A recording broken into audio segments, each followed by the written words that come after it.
Por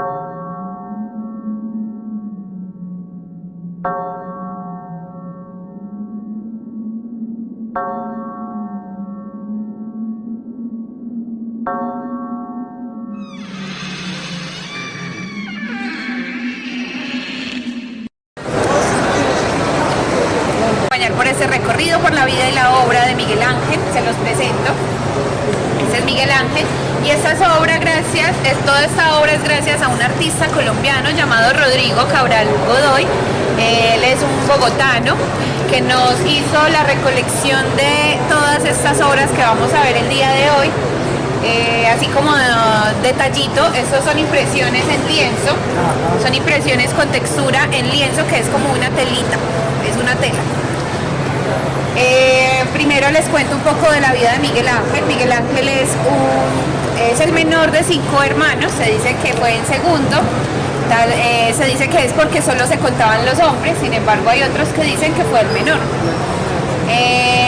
Su madre se llamó Francesca, su padre Ludovico. Cuando Miguel Ángel tiene 6 años, Francesca muere. Se dice que fue a causa de sus embarazos contemporáneos, se dice que fueron embarazos seguiditos y que muere cuando tenía 6 años. Miguel Ángel tenía 6 años. Ludovico, su padre, en ese momento no estaba en las mejores condiciones económicas. Se decían que la familia habían tomado decisiones como no tan chéveres frente a la economía y que estaban en quiebra en ese momento. Y lo que hace es repartir sus hijos en diferentes familias. A Miguel Ángel le corresponderá una familia de picapedreros, una familia que se asentaría en Carrar. El lugar se llamaría Carrar, se llama todavía Carrar. El Carrar es de donde vienen la mayoría de las piedras de mármol que luego Miguel Ángel trabajaría. Entonces de allí van a hacer un dicho de Miguel Ángel que dice así, dice: gracias a Dios por mi nodriza que no solo me dio leche sino también polvo de mármol. Miguel Ángel va a desarrollar un amor por el mármol impresionante, va a combinar entonces el arte y el mármol y va a empezar a hacer sus esculturas. Ludovico se dice que no quería que Miguel Ángel se dedicara al arte, de hecho se negó, lo castigó, le intentó de todas las maneras posibles que no. Él quería que fuera abogado porque por la platica. El arte no daba tanta platica y no le tenían fe. Miguel Ángel de hecho dice que fue enviado a una casa en donde le enseñaban la abogacía, el derecho, que en esta casa no escribía sino que dibujaba lo que aprendía. Ludovico se va a rendir y lo va a enviar ya luego a una casa de artes donde va a empezar a estudiar. Este es un retrato que hace un amigo suyo, se llamó Jacopino. Se dice que en ese retrato Miguel Ángel tenía aproximadamente 65 años y lo va a retratar con sus manos con artritis. Dice que Miguel Ángel, por su arduo trabajo toda su vida con el mármol, desarrolló artritis. Y hoy contamos con unos padres, unos sacerdotes que de pronto nos van a decir detallitos. A escuchar. Bueno, pero luego me dice cositas, me chismosea. Bueno, vamos a hacer un recorrido por los bocetos que fueron encontrados en las libreticas de Miguel Ángel. Entonces estos bocetos, en ese momento lo que se utilizaba para dibujar era sepia. La sepia es tierra pisada. Entonces acá Miguel Ángel va a empezar a explorar, por ejemplo acá el tema de las telas, la caída de las telas, las sombras. Esto sería la Virgen, José y el Niño Jesús. Y por ejemplo esta de acá está Jesús y están los 2 ladrones. Pero acá lo que queremos mostrar es cómo empezaba las bolitas, que los palitos, como quizás muchos dibujamos, y cómo ya empezaba a darle una estructura al cuerpo humano. Miguel Ángel va a ser un apasionado por el cuerpo humano. El cuerpo humano básicamente va a ser la musa de Miguel Ángel. Se va a apasionar tanto que va a hacer disecciones. ¿Sabes? Van a coger los cadáveres y los va a cortar con el fin de entender el cuerpo humano, cómo funciona, cómo están los huesos, cómo es la estructura de los huesos, los músculos. Si yo muevo este músculo, que el tendón se levanta. Miguel Ángel se vuelve un experto en anatomía. Esta práctica no estaba bien vista por la iglesia. Ni muchas cosas. Ni muchas cosas que Miguel Ángel pudo haber hecho. Se decía que el alma no sería salvada si se hacían disecciones, pero Miguel Ángel no fue el único artista que lo hizo. De hecho, la mayoría de artistas de esa época lo hacía.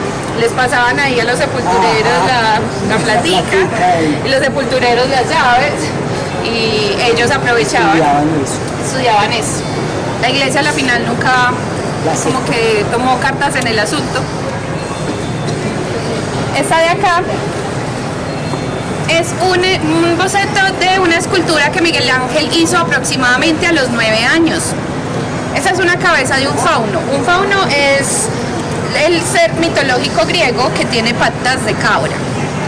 Entonces, él estaba haciendo el fauno en el jardín de una casa en donde dicen que él estaba aprendiendo artes. Y estaba haciendo ese fauno, lo estaba esculpiendo, llegó alguien y le dijo: venga, ese fauno tiene los dientes muy lindos, muy perfectos, y los faunos son carroñeros, tienen los dientes deformes. Miguel Ángel lo que hace es como, le da un cincelazo en los dientes, le deforma los dientes, y eso va a llamar la atención de esta persona, porque esta persona resulta ser Lorenzo Medici. Los Medici en ese momento eran la familia de las familias poderosas. Se dice que gracias a los Medici, incluso Florencia, que es donde vivía Miguel Ángel, era más evolucionada que Roma. Se dice que era gracias a los Medici. Entonces, esa actitud de Miguel Ángel llama la atención de Lorenzo Medici, y como que le gustó esa actitud, y esa relación va a ser benéfica para Miguel Ángel, porque Lorenzo va a ser un gran mecena. Judith es un personaje del cristianismo. Judith era una viuda de 40 años que vivía en Betulia, se llamaba así la ciudad, y Betulia daba a Jerusalén. Entonces, cuando los babilonios empezaron a atacar las ciudades, cortaron el manantial, es decir, el agua de Betulia. Se dice que ya dentro de la ciudad estaban considerando rendirse para los babilonios, rendirse ante los babilonios, y Judith alzó la mano, alzó la voz y dijo: yo moriría por mi pueblo, denme un tiempito que yo voy a hacer algo. Ella había escuchado historias de mujeres que habían salvado la guerra, y lo que hace es que sale a orar al alba todos los días con su criada, y salía con una bandeja con pan y un saco. Se dice que se acostumbraron los guerreros a la presencia de Judith, tanto que Holofernes la invita a tomar vino con él, se emborracha Holofernes, se queda solo en un momento con Judith. Judith toma la espada de Holofernes y le arranca la cabeza. Dicen que Judith allí llama a la criada, ponen la cabeza en la bandeja de pan con la que siempre salían a orar, y le ponen el saco y salen como si nada, pasan desapercibidos. Todos ya sabían que Judith lo hacía, y que cuando llega a su pueblo y cuelgan la cabeza de Holofernes, el capitán, dicen que solo se veía el polvo de los guerreros corriendo, huyendo. Y aunque Miguel Ángel no retrataba a muchas mujeres, decide retratar algunas, de las cuales su historia era muy importante para él, en este caso Judith. Judith luego haría parte en una pintura en la Capilla Sixtina. Historia parecida. Esta le van a poner Leda.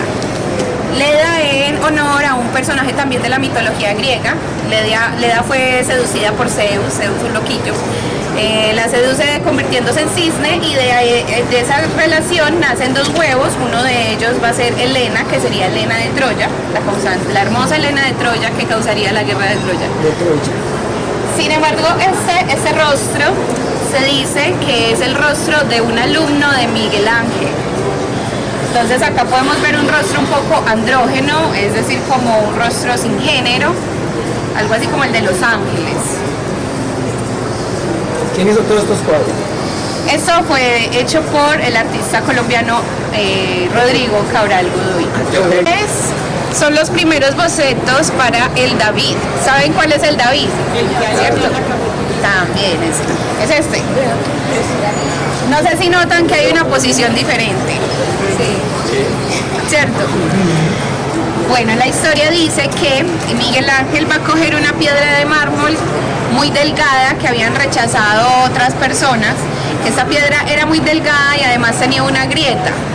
Dicen que esta grieta era de algunos artistas que habían intentado esculpir en ella, pero estaba como en mal estado para muchas personas. Eso no va a ser impedimento para Miguel Ángel, porque lo que Miguel Ángel decía era que las piedras de mármol no eran simples piedras, sino que eran esculturas que simplemente le sobraba pedacitos de mármol. Entonces Miguel Ángel dice, bueno, ahí voy a hacer un encarguito que me hicieron, y hace su David a sus 26 años. Ahorita les digo otros detallitos de eso. Este es el David. El David, solo el David mide 5 metros de altura. Con toda la estructura de base, en total son 7 metros de altura. Dice que justo por esa altura es que Miguel Ángel le va a hacer las manos y la cabeza más grandes, por el tema de la perspectiva humana. Si no han ido a ver el David que está en la plazoleta de comidas, tienen que ir a verlo porque es el tamaño real del David. Ay, sí. Ese es el tamaño real. Está aquí bajando esas escaleritas, justo saliendo, baja por ahí, sigue derecho hasta donde están los restaurantes, ahí se ve de una imagen. Eso es fibra de vidrio y resina, si no es Rodrigo Cabral Godoy. Tan pequeñas. Ustedes saben que el David es un personaje bíblico, ¿cierto? El de David y Goliat, el del rey David. David vence a Goliat con su honda o su cauchera. Aquí podemos ver la cauchera o la honda. Y en la mano él tenía una piedra. Se dice que el David es hecho mirando el Vaticano, en referencia como a proteger el Vaticano también. Y vamos allí a conocer las obras esculturales de Miguel Ángel. Estos que vamos a ver acá, el de allá San Petronio, el de allá San Próculo, con su cara de bravo, van a ser parte de la tumba o el sepulcro de Santo Domingo, con otro que hay acá atrásito que enseguida vamos a ver. Y bien, voy a por acá para que veamos este.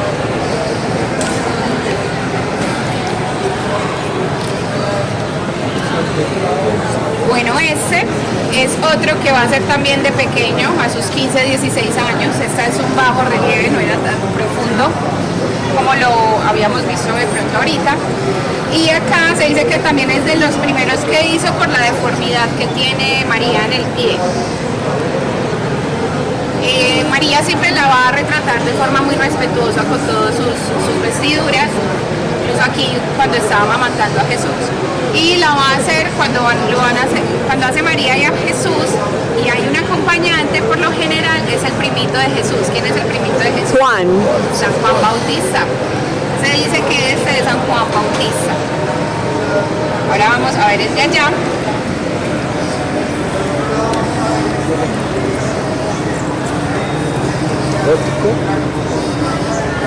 Bueno, esa es la última escultura que Miguel Ángel va a hacer con vida. Se dice que él esculpió hasta 5 o 6 días antes de morir. Él va a morir a los 88 u 89 años de edad. Esta es una piedad. Cuando hablamos de una piedad, no es solo una piedad, que es la piedad de Miguel Ángel, sino a cuando Jesús es bajado de la cruz y está sostenido por María. Esta es una piedad. Dicen que no la terminó porque María y el sepulturero que están muy rústicos en comparación acá a Jesús, por ejemplo.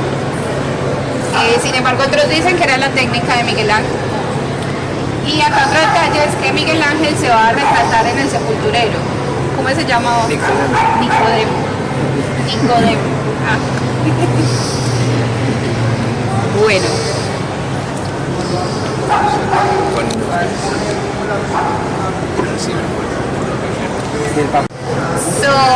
Cuando vamos a ver esculturas circulares en ese momento de la época, hacen referencia al matrimonio. Estas, por ejemplo, dicen que fueron presentes para algún matrimonio importante de la época.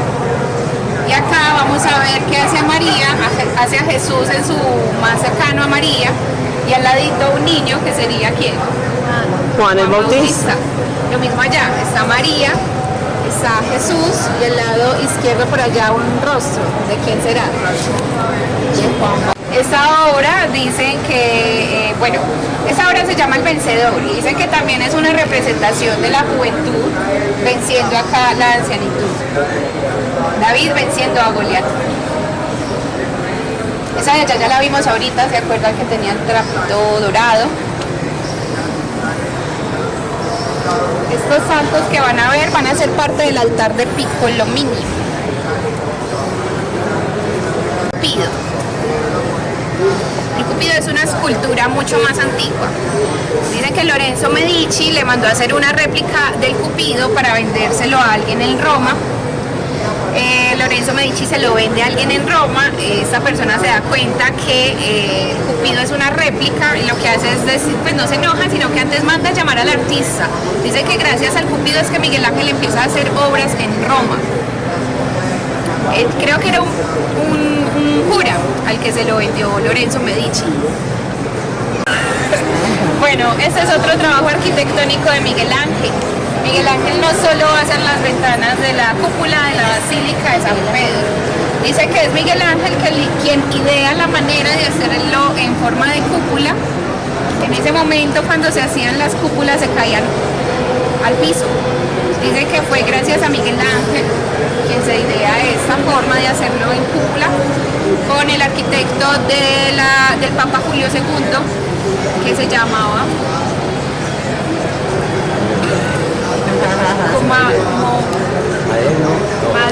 Maderno no fue acá, sino posteriormente en el frontis de la basílica. Ahorita se los digo. Y también va a trabajar acá Leonardo da Vinci. Leonardo atrás también acá. Esta va a ser la tumba de Miguel Ángel. Exacto. Ustedes sí la conocen, ¿no? Florencia. La iglesia de la Veracruz, me parece. ¿La diseñó? No. No, de Vasari. Va a ser Vasari. Vasari además es el primer historiador del arte del mundo. Vasari también va a hacer una biografía de Miguel Ángel cuando estuvo con vida. De hecho, Miguel Ángel hace 2 biografías cuando está con vida, pero la primera la hace Vasari. Vasari en la tumba de Miguel Ángel va a representar las 3 artes en las que trabajó Miguel Ángel en su vida. Esta de acá es la pintura.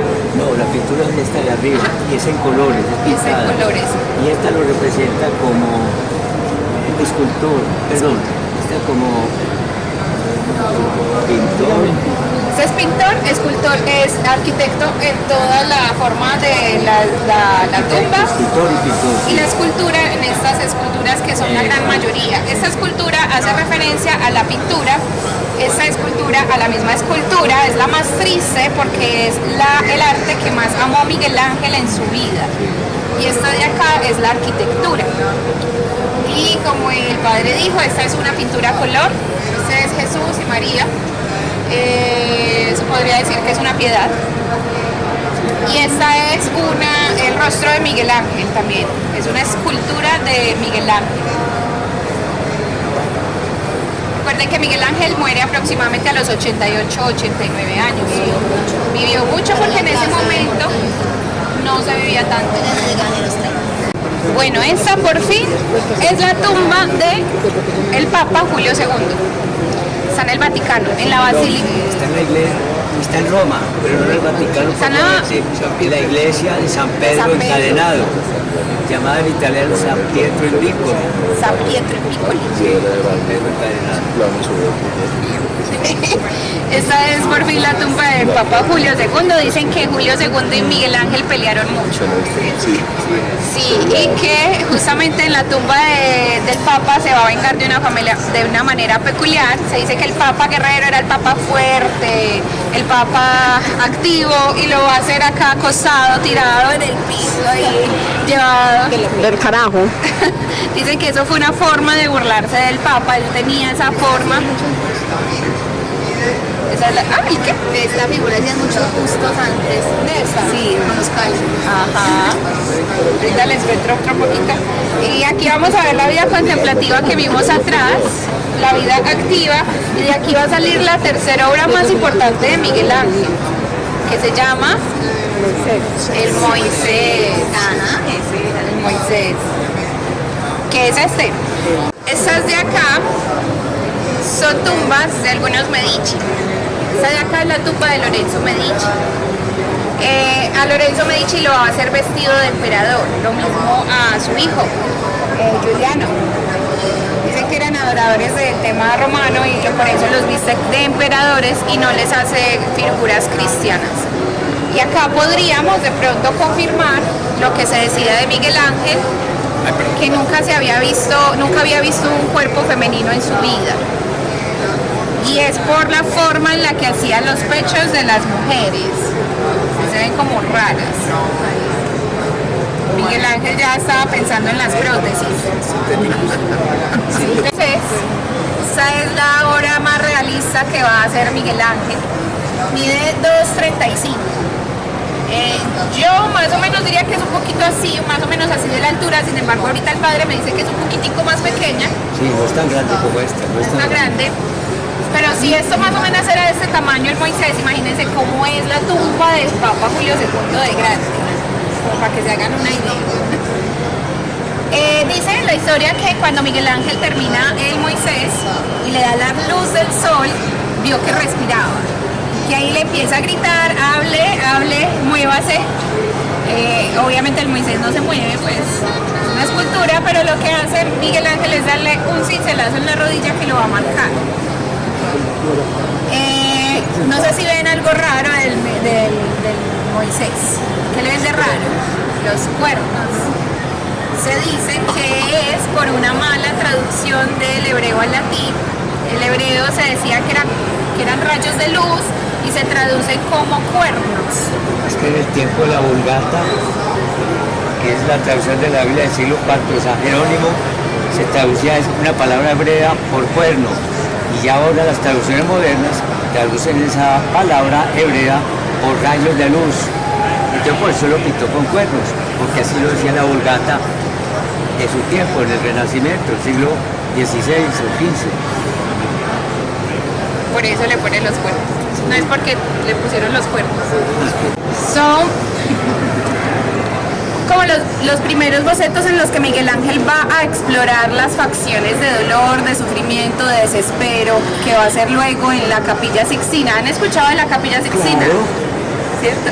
Entonces, eso luego haría parte del juicio final que Miguel Ángel haría en la Capilla Sixtina.